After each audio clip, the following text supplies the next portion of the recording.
Hello friends, कैसे हैं आज आप सभी। बढ़िया। आज लेकर आए हैं आप लोगों के लेसन दूसरा रसायन विज्ञान का कक्षा 10 का अम्ल क्षार एवं लवण। इसमें देखिए आप लोग, सबसे पहले विद्युत अवघट्ट हम आपको बताएंगे। जो पदार्थ जल में घुलकर आयनों में टूट जाते हैं अर्थात जैसे पदार्थ का जलीय विलयन विद्युत का सुचालक होता है, उसे हम क्या कहते हैं, विद्युत अवघट्ट कहते हैं। अब उसके विद्युत अवघटन, किसी विद्युत अवघट्ट के जलीय विलयन में विद्युत धारा प्रवाहित करके उसे सरल अणुओं में तोड़ने की प्रक्रिया विद्युत अपघटन कहलाती है। ये जिसका चित्र है। अब आता है विद्युत वियोजन का सिद्धांत। ये आप लोगों के लिए सेल्फ पढ़ना है। इसके बाद आप लोगों को आयनन की मात्रा को प्रभावित करने वाले कारक, ये भी आप लोगों को सेल्फ करना है। ठीक है। अब हम यहाँ से आप लोगों को बताएंगे अम्ल क्षार और भस्म से। अम्ल क्षार किसे कहते हैं? अम्ल वो कहलाते हैं आर्यनियस के अनुसार वे पदार्थ जो जल में घुलकर H+ आयन मुक्त करते हैं। क्या करते हैं? H+ आयन मुक्त करते हैं। जैसे HCl है, HNO3 है, ये सब क्या देते हैं? H+ आयन देते हैं। क्षार कौन से कहलाते हैं? वे पदार्थ जो जल में घुलकर क्या करते हैं भाई, OH- आयन मुक्त करते हैं, उसे हम क्या कहते हैं? क्षार कहते हैं। अब आता है आपकी वेस्टर लॉरी का सिद्धांत। जो प्रोटॉन देता है वो अम्ल कहलाता है, जो प्रोटॉन ग्रहण करता है वो क्षार कहलाता है। अब आता है लुईस के अनुसार जो इलेक्ट्रॉन युग्म ग्राही होता है उसे लुईस अम्ल कहते हैं, जो इलेक्ट्रॉन युग्म दाता होता है वो क्षार कहलाता है। इस प्रकार से अम्ल की प्रबलता और क्षारकता। देखो, प्रबलता क्या होता है? जो आसानी से जल में क्या होते हैं, आयनित हो जाते हैं, वो अम्ल प्रबल कहलाते हैं। और क्षार प्रबल कहलाते हैं। जो कम प्रबल जल में आयनित होते हैं उन्हें दुर्बल अम्ल या दुर्बल क्षार कहते हैं। देखो, फॉर एग्जाम्पल में आपके सामने ये एग्जाम्पल दिए हुए हैं। ठीक है। इसके बाद आगे बढ़ते हैं भाई। पीएच मान सोरेनसन के अनुसार H+ आयनों के सांद्रण के ऋणात्मक लघुगुणक को ही पीएच मान कहते हैं। pH minus log H+ ion, minus अलग करेंगे तो 1/H+ आयन हो जाएगा।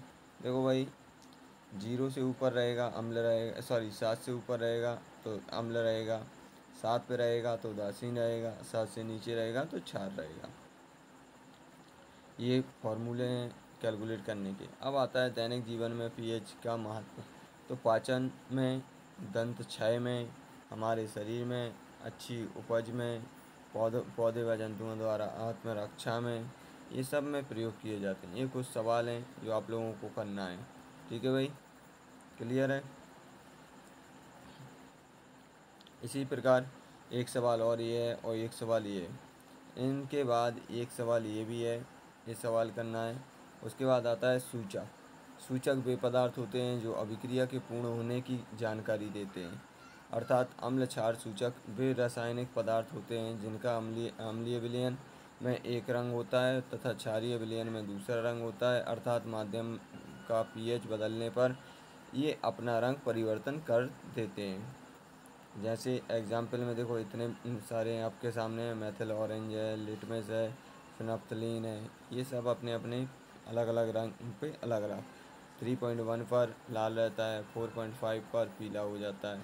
इस प्रकार से ये एग्जाम्पल आप लोगों के सामने दिए हुए हैं। सूचक का सिद्धांत ओस्टवाल्ट का सिद्धांत है।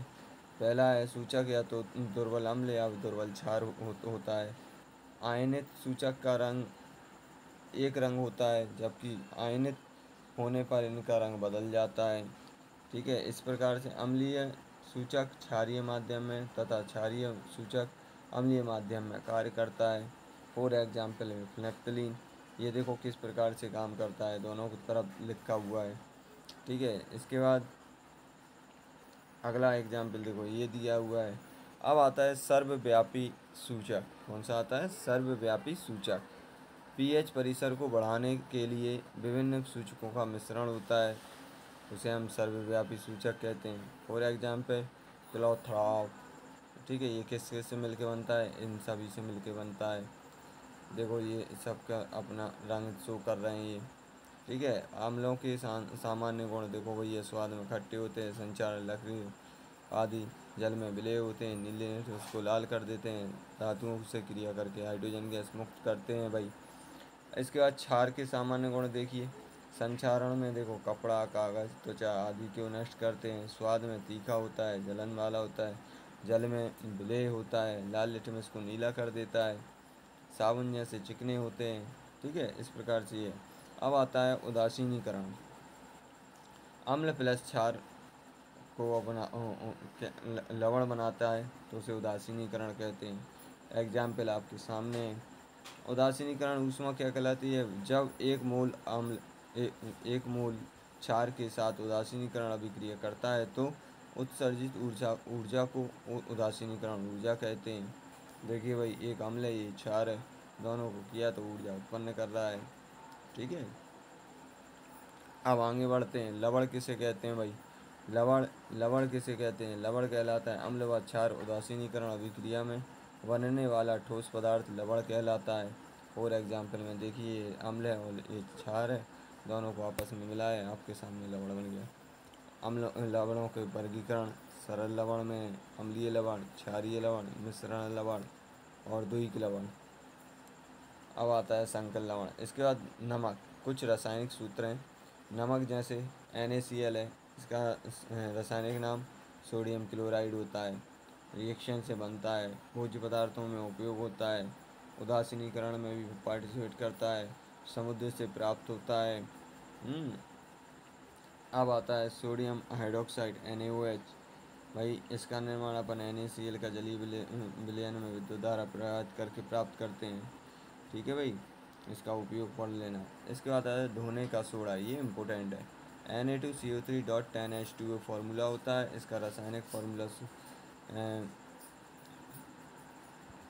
इसके बाद देखिए भाई, क्रिस्टलीकरण में से बनता है। इसके बाद कांच, साबुन इत्यादि उद्योगों में उपयोग होता है।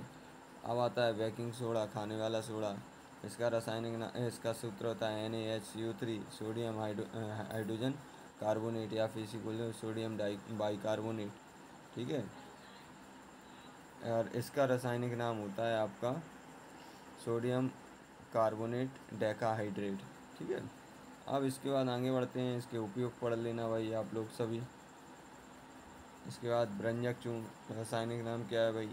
Calcium chloride हाइपोक्लोरेट CaOCl2। इसका उपयोग कहाँ करते हैं? कपड़े, कागज, ऊन, लकड़ी व रंग उड़ाने में, ऑक्सीकारक के रूप में भी करते हैं, जीवाणुनाशक में भी करते हैं। अब आता है plastic of Paris POP। Formula होता है आपके सामने CaSO4.12H2O। जिप्सम से इसे बनाया जाता है, जल का प्रभाव से भी ये बनता है। इसका उपयोग मूर्तियों में बनाने में, हड्डियों को जोड़ने में, मतलब प्लास्टर लगाने में, चौक स्टिक बनाने में, कागज उद्योग में।